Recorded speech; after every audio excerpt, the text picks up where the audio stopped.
Hello and welcome back to my, well, it's not a review. We can't call this video any kind of review. Think of this as a first look at this, the Gl.iNet Flint 4. Now I say first look. Let's be, upfront about this. We've seen this more than half a year ago for the first time during CES 2026 in Vegas. But as the months have gone by, although pretty much everything else that brand showed off during that tech show, they have either released formally or informally, this thing kind of got quieter and quieter and quieter. And a lot of us were starting to worry that it wasn't going to arrive at all, whether it was a paper release or for other things happening in the world. Fun fact, this didn't arrive with a US plug adapter, only European and UK generally. Strange that. But the Flint 4 is real, and today I'm just going to go through pretty much my first impressions of it, because straight away this could very easily escalate itself into my favourite router of all time, and those are bold words, especially bold words for a channel that talks about UniFi, right? Well, let's go through it. Straight away, the network connectivity on this thing is pretty much exactly what we saw at the show during CES. It's got two 10 gig NICs, one SFP, one copper.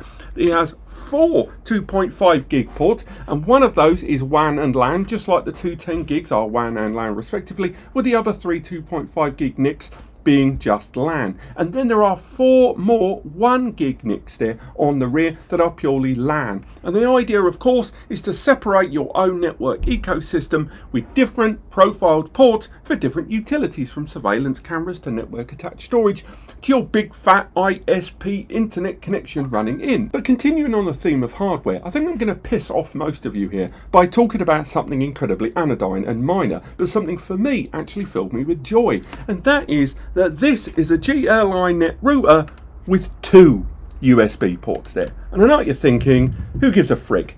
USB, and particularly 5 gig USB, who gives a hell? I'll tell you right now, Gl.iNet routers have had a persistent problem in my eyes for the longest time, be they static or mobile, travel or whatever, and that is they've always arrived with a standard USB on its own on the rear, USB-C or USB-A, and the result is that you either have to choose between using failover connections with tethered phones, having to take advantage of the USB drives for network attached storage and log backup and stuff like that, or other USB appliance devices, but you always had one port, and even if you used adapters, it was inconsistent to say the least. So the idea that they finally put a second bloody USB port on this thing, it might not be the headline, but it's certainly page 3.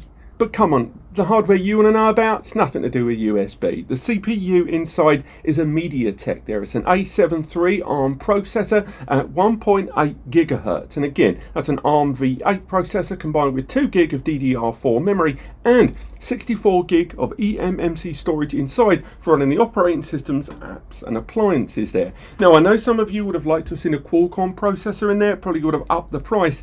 But talking of price, we still don't quite know what the price of this is. I know it's going to sit somewhere between $200 and $300. Big old asterisks on the word dollar there. But it has to be added that without knowing the full price, I can't really say whether that CPU being a value judgment is true or not. The hardware basis we're seeing here, particularly 2 gig of RAM, which is weirdly rare on a router, is, definitely going to rank up the cost a little bit, but it's more than that in terms of hardware. So for example, the antennae. You may have noticed 1, 2, 3, 4, 5, 6, and these antennae are adjustable. They're pretty solid. I shook the device around, shouldn't really do that, and they're pretty solid. Whether it is you're going to wall mount and use all of the brackets behind, or you're going to be desk mounting it, it's a fairly solid, robust built device with a crap load of ventilation located all the way around it. I've not had it on long enough really to sort of ascertain how well the thermals run. It's quite hot here in the UK right now, you can probably tell from the sweat on my brow.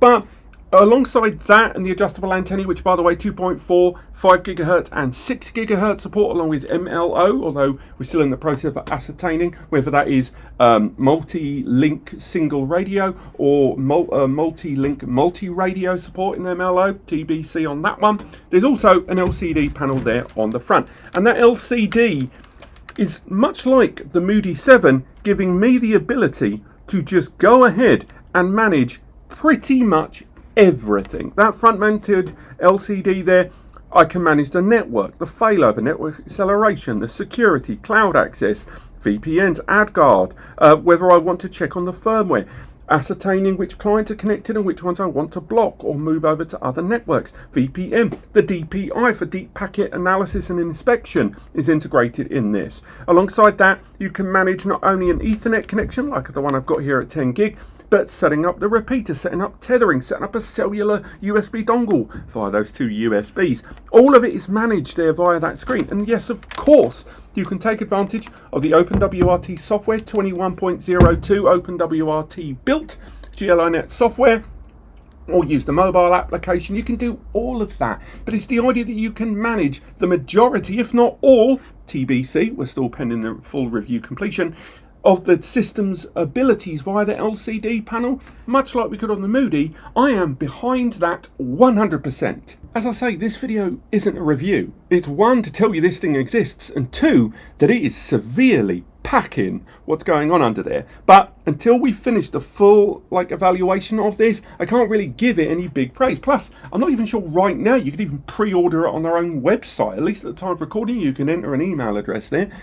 But at least for now, I'll say right now, this has the potential, again, cost pending, to be one of the best routers I've ever had come through the doors here at NAS Compares, and all the way up to Wi-Fi 7 support, all the way the multifaceted physical and wireless connections across the device, and this device sitting as one of the most capable hardware devices to make the most of that software on board. Colour me intrigued. But this has been our first look at the Gl.iNet Flint 4. Let me know your questions or what you'd like to see more of in the review below in the comments. I probably will post this on Reddit. You know, the internet's a fun place, why not? And hopefully this will be available worldwide, wink, as soon as possible. But apart from that, thank you so much for watching, and I'll see you next time.